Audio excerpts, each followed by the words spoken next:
41번 교사의 질문에 대한 답변으로 옳은 것은 자, 일제는 만주사변을 일으키고 자, 1931년에 만주사변을 일으키죠. 그리고 지도에 표시된 것 같이 꼭두각시 정권인 만주국을 세웠습니다. 1932년. 자, 이 지역에서 독립운동을 펼치는 당시 일제의 만주 전쟁이 어떻게 된 것일까요? 바로 만주에 살고 있는 중국들과 함께 한중 연합작전을 펼치게 되었습니다. 자, 이때 그 대표적인 부대가 바로 두 개가 있는데 북만주 쪽에서는 지청천이 이끄는 한국 독립군이 중국 호로군과 연합을 해서 한중 연합작전을 펼쳤고요. 남만주 쪽에서는 양세봉 이끄는 조선 혁명군이 중국 의용군과 함께 한중 연합작전을 펼쳤습니다. 자, 그래서 정답은 이제 4번이 되겠고요. 이제 보통 이제 여기서 이제 각각 승리는 어떤 것이 있느냐?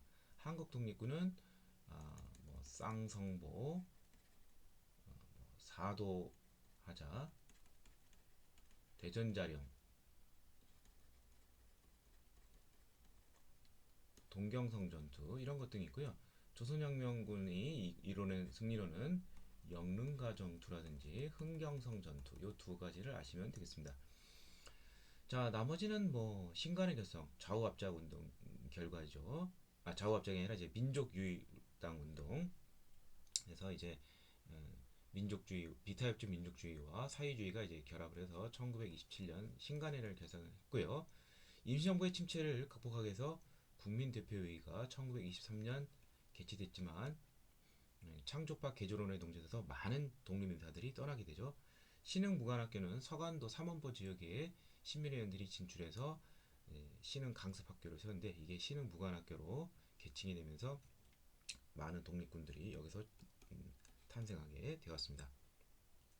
42번 밑줄은 이 시기에 볼 수 있는 모습으로 적절한 것은 자, 이 저수지는 일제가 삼미증식 계획을 실시하던 시기 바로 1920년대죠. 자, 이 1920년대 이른바 그 문화통치 기간이죠. 이때 볼 수 있는 것을 찾는 그런 문제가 되겠습니다. 자, 제중원에서 환자를 돌보는 의사. 자, 제중원이 이제 나오던 시기는 이제 1885년이죠. 최초의 근대식 병원인 광해원이 이제 1885년에 1월에 설립이 되어서 곧 제중원으로 개칭이 되었습니다. 그러니까 개항기 때고요. 자, 그 다음에 광주 학생 항일 운동을 취재하는 기자. 자, 이건 1929년이니까 3회 증식 계획이 실시된 시기에 볼 수가 있죠. 좀 더 이제 구체적으로 말하면 이제 1920년에서 1934년까지 시행이 되었습니다.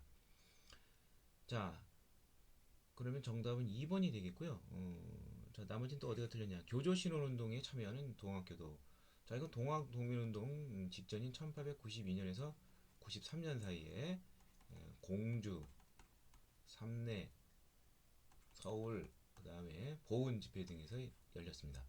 자, 국제보상 기성에 성금을 내는 여성. 국민의 성금으로 나라 빚을 갚자는 국제보상은 1907년에 있었죠. 다 일제시대 직전에 그러한 것이고, 2번만이 일제시대, 구체적으로 이제 문화통치 기간에 볼 수 있는 것입니다. 43번, 밑줄근 이 운동으로 오른 것은 이 동상의 주인공은 조만식 선생인데, 이분은 내 살림 내 것으로 국산품의 운동, 바로 1920년대에 있었던 물산장려 운동이 되겠죠. 예, 그래서 정답은 3번이 되겠고 1920년대 들어서 관세령, 회사령 폐지 등으로 인해서 일본 자본이 이제 우리 한반도로 이제 투자되고 이에 따라서 우리 기업들이 위기에 빠지게 되죠. 그래서 이에 대항해서 국산품의 운동, 물산 장려 운동이 1920년대에 있었습니다. 자, 부나루토 운동은 1930년대 초 동아일보사를 중심으로 해서 일종의 이제 농촌 계몽 운동이죠. 방학 때 대학생들, 학생들이 이제 농촌에 가서 전문학교라든지 이런 학생들이 가서 농민들을 이제 계몽시키는 것이죠. 자, 문자 보호 운동은 이제 같은 이제 1930년대 초인데 이건 조선일보가 주최를 해서 한글을 이제 보급하는 그러한 운동이 되겠습니다. 조선어과 함께 각각 동아, 조선 둘 다 이제 일종의 이제 농촌 계몽 운동에 속하겠죠.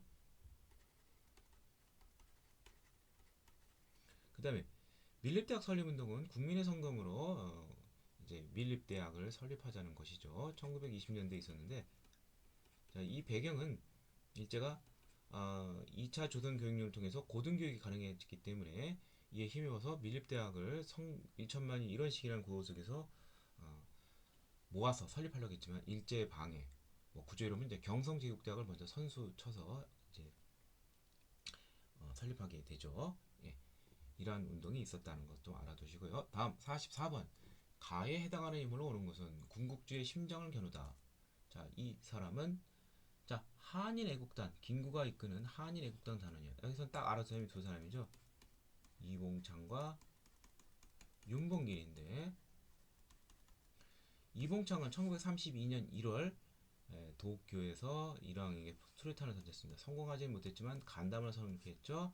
윤봉길은 같은 해 1932년 상해 홍콩 공원에서 상해 주둔 사령관인 시라카 대장 등 많은 일제 요인들을 척살시켰습니다.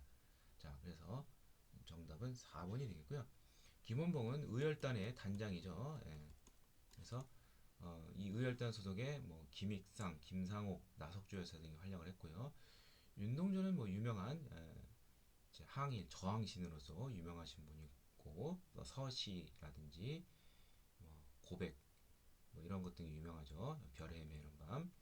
그다음에 윤봉기는 뭐 같은 이제 한인애국단 소속이고요. 예. 자, 그래서 정답은 4번이 되겠고요. 45번 밑줄근 위원회로 오른 것은 자, 이거 덕수궁 속조전에서는 모스크바 삼국외상회의 1945년 12월에 해방 이후 이 회의에서 한국의 정부 수립, 임시정부 수립을 놓고서 논의를 했는데 예, 이때 이제 결정된 것이 바로 무엇이냐면은 바로 이 한반도에 임시 민주정부를 수립하기 위해서 일단 한국의 임시 민주정부 설립이 첫 번째고 두 번째 의결사항이 바로 이를 위해서 여기 나온 미소 공동위원회를 이제 설치할 것. 예. 그리고 이 미소 공동위원회와 이제 한국의 이제 협의할 단체들이 협의를 해서 임시정부가 미소 공동위와 이제 임시정부가 임시민주정부가 협의를 해서 바로 최대 5년 기한의 미영 중소 4개국에 의한 신탁 통치가 대해서 이제 규정이 되어 있습니다. 자, 그래서 정답은 미소 공동위원회고 1946년에서 47년 2차 미소 공동위원회 열렸지만 이 미소 공동위원회와 협의할 우리 측의 그러한 단체들의 그 허용 여부를 놓고서 이제 모두 다 참여시키자는 미국 측의 주장과 그 다음에 모스크바 삼국 외상 회의의 결정, 즉 이것은 이제 바로 신탁 통치에 찬성하는 그러한 입장, 이러한 입장이 이제 좌익들이 되겠죠. 이런 것만 이제 받아들이지 않은 뭐 그러한 입장. 예. 그래서 이제 결국 결렬이 되고 말았죠. 자, 남북조조위원회는 이제 7.4 남북 공동성명의 결과물로 생긴 그러한 것이고요. 그 다음에 조선 건국준비회는 해방 직후 총독과 협의를 해서 행정권과 치안권을 이양받아서 미 군정이 오기까지 활약을 했던 그러한 위원회로서 여운형이 조직을 했죠. 자, 그 다음에 반민족 행위 특별조사회 바로 이른바 반민특위라고 하는데 1948년 9월 바로 친일파 처단을 위해서 해방 대한민국 정부 출범 직후 반민족 행위에 관한 이제 처벌법 이게 이제 반민법인데 이를 시행하기 위해서 국회 산하에서 반민특위가 1949년 1월부터 8월까지 활동을 했지만 이승만 정부의 소극적인 대처와 그 다음에 친일 경찰 등에 의해서 방해를 받아서 소기의 목적을 달성하지 못하고 해산되고 말았습니다. 다음 46번 가에서 라에 들어갈 내용으로 오는 것은 자, 우리나라 대한민국 정부 수립 이후에 역대 정부의 경제적 발자취인데요. 1950년대는 이승만 정권 시기고 이때 특징은 이제 원조 경제, 삼백산업 뭐 이것이 특징적인 것이죠. 아, 이제 미국 등 이제 그 원조에 의존한 경제이고 그래서 주로 이 원조품이 뭐 면직이라든지 제분, 제당 이런 하얀 거, 그래서 소비재 위주로 이제 넘어가게 되고요. 그래서 바로 1번이 정답이 되겠네요. 60년대부터는 이제 그 경제 개발을 박정희 정부가 5개년 계획을 세우면서 적극적으로 시작을 하면서 여러 기관 시설, 뭐 도로, 항만, 공장 이런 것들을 적극 세우게 되고요. 그다음에 이제 1970년대는 이제 지속적으로 이제 수출이 증가를 하게 되지만 두 차례의 바로 석유 파동으로 해서 좀 위기가 있기도 했었죠.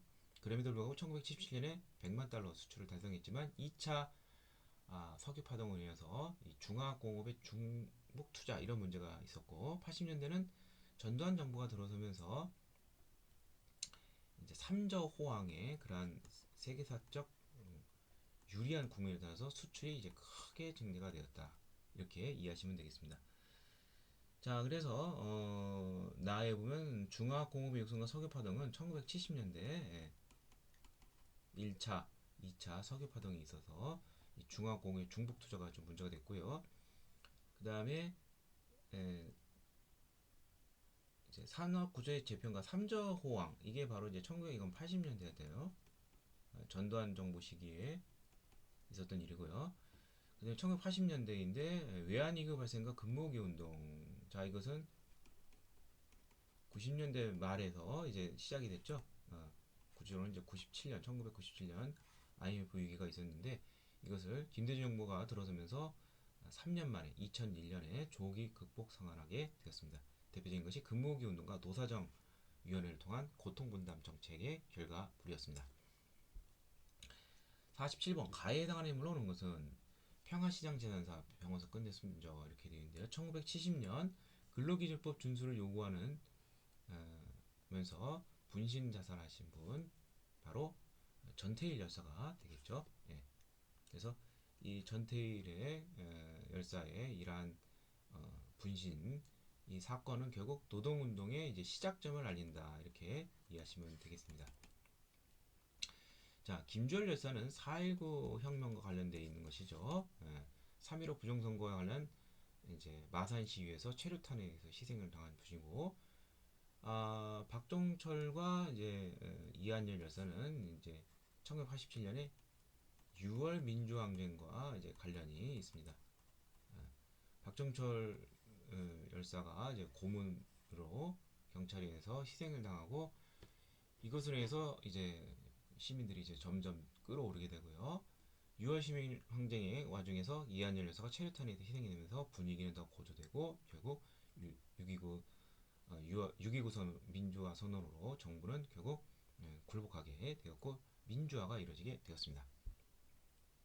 48번 밑줄근 이 사건으로 오는 것은 자, 이것은 이제 40년 당시 광주 시민들이 민주제국과 계엄령 철폐를 요구하면서 신군부에 저항했던 운동.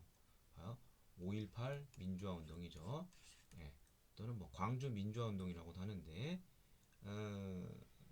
여기 나오듯이 당시 이제 전두환 노태우가 이끄는 신군부가 당시 국민들의 민주화 열망에도 불구하고 5.17 전국 비상계엄령 확대를 통해서 전국을 장악하자 광주에 있는 학생 시민들이 시위를 하면서 저항을 했는데 이것을 무자비하게 진압하면서 민주화에 피를 뿌리게 되었다. 이렇게 이해하시면 되겠습니다.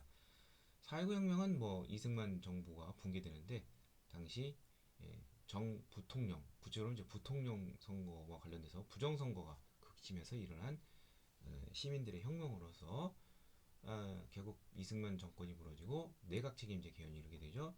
6월 민주항쟁은 이제 앞서 문제도 나왔지만 당시 전두환 정부가 4.13 호원 조치 당시 헌법이 이제 대통령 간선제인데 이것을 폐지하고 직선제를 요구하는 것이 이제 주된 구호였죠.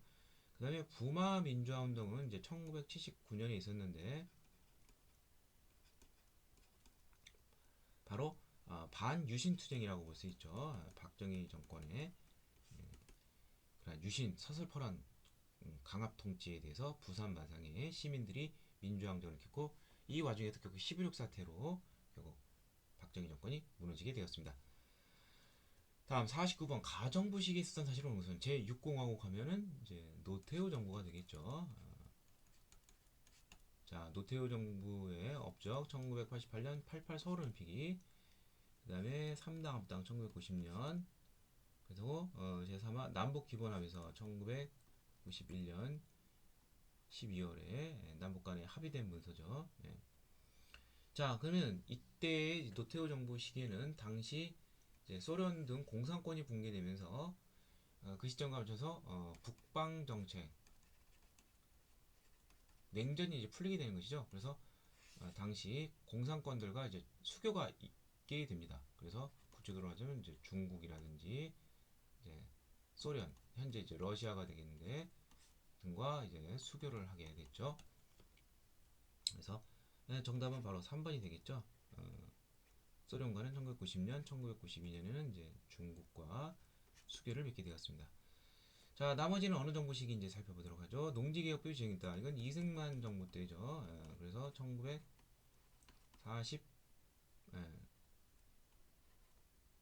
6월에 제정이 되고 그 이듬해에 이제 농지 개혁이 시작이 됐고요. 베트남의 국군이 파견이 되었다.